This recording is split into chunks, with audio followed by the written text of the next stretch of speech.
seperti yang saudara lihat sekarang ini ya, atau sejak orang-orang karismatik ekstrim itu mengatakan kebaktian, kesembuhan ilahi dan lain sebagainya. Saya melihat Pastor Muriwali ini cenderung hanya berkoar-koar menyampaikan isi Alkitab yang menurut dia adalah kebenaran, dan yang disampaikan adalah mewakili Kristen di Indonesia. Cuma pertanyaan saya, Kristen yang mana?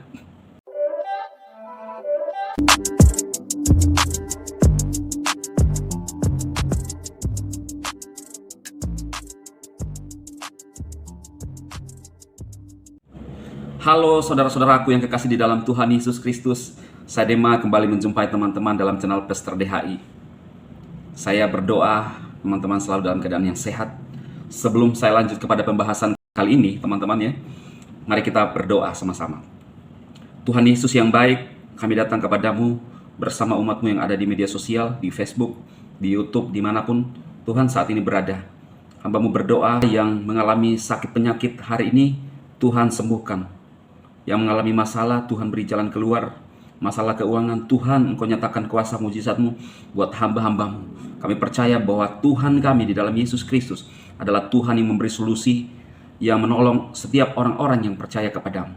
Di dalam nama Yesus, kami berdoa kepada Bapa di surga. Haleluya. Amin. Oke teman-teman, kali ini saya akan membahas berkaitan dengan apa yang disampaikan oleh Pendeta Muriwali. Kenapa saya tertarik mengcounter yang disampaikan oleh pendeta ini? Karena menurut saya pun punya dasar pandangan tentang Alkitab dan yang saya pelajari dan yang saya ngalami teman-teman ya. Karena menurut saya firman Tuhan itu bukan untuk hanya berkoar-koar saja ya. Bukan hanya menyampaikan saja, tetapi perlu dikerjakan, perlu dilakukan ya. Jadi teman-teman, saya melihat Pastor Muriwali ini cenderung hanya berkoar-koar menyampaikan isi Alkitab yang menurut dia adalah kebenaran, dan yang disampaikan adalah mewakili Kristen di Indonesia. Cuma pertanyaan saya, Kristen yang mana? Lalu Anda mengatakan bahwa pastor ini sesat, dasarnya apa? Saya sering mengatakan, dan saya mengatakan kepada saudara semua, bahwa teologi itu terus berkembang. Dasar teologi adalah orang-orang yang menggali tentang Alkitab. Tetapi ingat bahwa setiap kubu atau denominasi punya dogma. Bagian mana yang diambil dari firman Tuhan. Dan saya mau sampaikan bahwa pelayanan Pastor Andi Simon itu di dalam kehendak Tuhan. Ya. Bahkan Pendeta Muriwali beberapa kali salib mengatakan bahwa Tuhan marah ya, terhadap pelayanan seperti itu. Padahal bukan Tuhan marah, dia yang marah. Dia yang emosi. Lihat aja ekspresi muka dia kan. Ya saya sendiri lihat, ya menyeramkan ya teman-teman. Nah, coba kita lihat aja pernyataan dia ya. Bayang, yaitu pukul 3 petang, naiklah Petrus dan Yohanes ke Bait Allah. Jadi menjelang waktu sembahyang, yaitu pukul 3 petang, ya sesuai dengan kebiasaan mereka sebagai orang Yahudi ya. Ya walaupun Petrus dan Yohanes ini adalah Kristus dan mereka lah nanti yang memperluaskan iman Kristen ya, tetapi masih namanya hidup dengan tata cara Yahudi mereka ya. Jadi pada sekitar pukul 3 pada saat sembahyang ya, Yohanes dan Petrus dan Yohanes pergi ke Bait Allah, naik ke Bait Allah dikatakan di sini. Nah, jadi kalau saudara memperhatikan di sini tidak ada dikatakan bahwa Petrus dan Yohanes itu sengaja pergi ke Bait Allah untuk menyembuhkan orang sakit ya.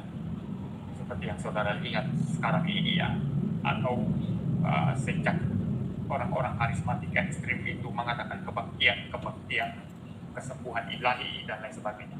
Dari namanya saja kebaktian, kesembuhan. Saya jelaskan dulu sedikit ya. Di sini dia membahas tentang Petrus ya dan Yohanes yang pergi ke Bait Allah jam 3 untuk berdoa. Kemudian ada seorang yang lumpuh sejak lahirnya minta sedekah ya. Di sini dijelaskan judulnya adalah Mujizat Kesembuhan Sejati versi kesembuhan palsu ya. Nah, jadi yang dia jelaskan di sini adalah tidak ada, Yohanes dan Petrus itu tidak ada sengaja membuat suatu kebaktian untuk kesembuhan, ya kan? Ini yang dijelaskan dari pendeta ini. Cuma saya mau sampaikan bahwa kita tidak bisa mematok suatu pola untuk sebuah kesembuhan atau mujizat. Ini kan hanya sebagian kecil kisah yang ditulis ya di dalam Alkitab, ya, yang kita bisa ketahui. Saya yakin bahwa banyak hal yang juga dilakukan oleh murid-murid Tuhan Yesus terkait dengan kesembuhan. Ingat, kemarin saya membahas bahwa dalam Markus 16, pergi jadikan semua bangsa muridku, dan seterusnya. Kemudian ada tanda-tanda ini akan menyertai orang yang percaya. Siapa yang percaya? Anda semua, kita semua. Percaya kepada siapa? Yesus Kristus. Kita akan meletakkan tangan atas orang sakit dan orang itu akan sembuh. Kita lanjut dulu ya, kita lanjut dulu. Kesembuhan ilahi. Itu berarti kan ekstrim itu mengatakan kebaktian, kesembuhan ilahi dan lain-lain. Dari namanya saja kebaktian, kesembuhan ilahi. Itu berarti memang kebaktian itu ditujukan untuk kesembuhan, ya.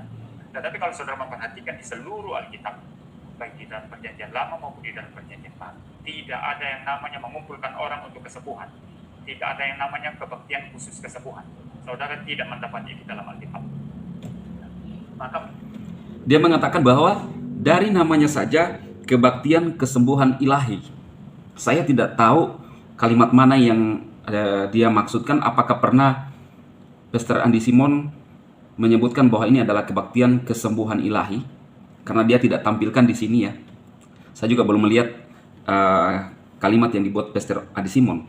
Cuma yang saya mau sampaikan di sini adalah dia mengatakan kalau Anda melihat di seluruh Alkitab Perjanjian Lama, tidak ada yang sengaja membuat atau mengumpulkan orang untuk kesembuhan. Saya mau sampaikan, kita harus lihat konteksnya. Pastor Andi Simon melakukan mujizat. Kalau menurut saya tidak sengaja membuat kerumunan banyak orang. Tetapi Pastor Andi Simon yang dipakai oleh Tuhan ada mujizat. Orang mendengar di mana-mana di daerah di Indonesia. Orang datang ke sana. Pastor Andi Simon tidak memanggil.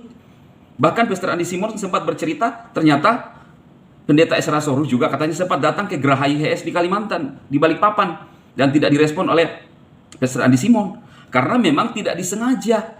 Orang datang, bukan Pastor Andi Simon untuk mengumpulkan. Tetapi ketika ada mujizat, orang tahu bahwa terjadi mujizat. Kan seolah-olah Pak Muriwali ini menyatakan bahwa kesembuhan-kesembuhan ini adalah kesembuhan palsu. Pertanyaan saya, bagaimana kamu tahu bahwa inilah kesembuhan palsu? Nyata-nyata kesembuhan yang dibuat oleh Pak Andi Simon adalah berdoa di dalam nama Yesus. Adakah Tuhannya Yesusnya Muriwali, Yesusnya Pak Andi Simon, Yesusnya saya? Kan yang kita sembah adalah nama Yesus yang sama, yang juga melakukan mujizat dari Perjanjian Lama, Perjanjian Baru sampai sekarang. Itu dasarnya. Lalu saya cenderung melihat Pastor Pendeta Muriwali ini lebih kepada menghakimi. Ya, teman-teman. Saya tidak meng-counter semua apa yang dibahas karena ini akan jadi panjang, tetapi pastikan teman-teman mengikuti segmen-segmen yang saya buat untuk meng-counter apa yang disampaikan oleh Pak Muriwali. Jadi kalau Anda tidak percaya kesembuhan, kalau Anda sakit atau dan lain-lain, ya gimana dong? Sedangkan Tuhan itu, ini kan pikiran, logika berpikir kita aja. Tuhan itu memberikan solusi. Bisa nyata di bumi atau juga nanti untuk janji itu adalah keselamatan. Tetapi Tuhan bekerja sampai saat ini. Pantasan saya lihat, ya kalau kamu tidak mengharapkan mujizat yang baik-baik saja, ya kamu akan jadi sakit-sakitan. Itu aja. Iya kan? Jadi seperti itulah teman-teman yang saya sampaikan kali ini berkaitan dengan pernyataan-pernyataan Pendeta Muriwali yang cenderung menghakimi kepada pendeta-pendeta yang lain, pastor-pastor yang lain. Saya di sini tujuan saya meluruskan apa yang saya tahu, dasar saya dan yang saya alami, teman-teman. Ya. Semoga ini bermanfaat buat teman-teman, saudara-saudaraku semua yang melihat tayangan-tayangan ini. Kita selalu berharap yang terbaik buat kita semua. Kita ditolong Tuhan. Tuhan Yesus itu tidak berubah dahulu sampai sekarang, sampai selama-lamanya, teman-teman. Dia tetap Tuhan yang sama, menyembuhkan Anda, menolong Anda, bukan cuma untuk diketahui, tetapi kita ngalami. Oke, saya Dema memberkati Anda semua dalam nama Yesus. Amin.